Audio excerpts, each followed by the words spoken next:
ಈಗ ಸೆಟ್ ದೋಸೆಗೆ ಹೇಗೆ ಅಕ್ಕಿ ನೆನೆಸ್ಬೇಕು ಅಂತ ತೋರಿಸ್ತೀನಿ. 1 ಲೋಟ ಅಕ್ಕಿ, ಇಂಥ ಲೋಟದಲ್ಲಿ 1 ಕಪ್ಪು ಉದ್ದಿನಬೇಳೆ,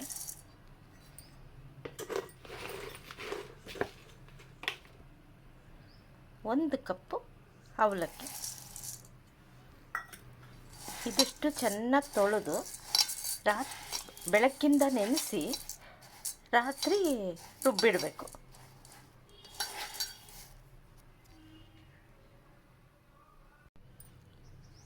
ಬೆಳಗ್ಗೆ ದೋಸೆ ಹಿಟ್ಟನ್ನ ರುಬ್ಬಿರೋ ದೋಸೆ ಹಿಟ್ಟು ಈ ಥರ ಒಂದು ಬಟ್ಲಿಗೆ ಎಷ್ಟು ಬೇಕೋ ಅಷ್ಟು ತೆಕ್ಕೊಂಡು ಇದಕ್ಕೆ ರುಚಿಗೆ ತಕ್ಕಷ್ಟು ಸ್ವಲ್ಪ ಉಪ್ಪು, ಸ್ವಲ್ಪ ಸೋಡಾ ಬೇಕಿದ್ದರೆ ಹಾಕ್ಕೊಳ್ಳಿ, ಇಲ್ಲಾಂದರೆ ಬೇಡ.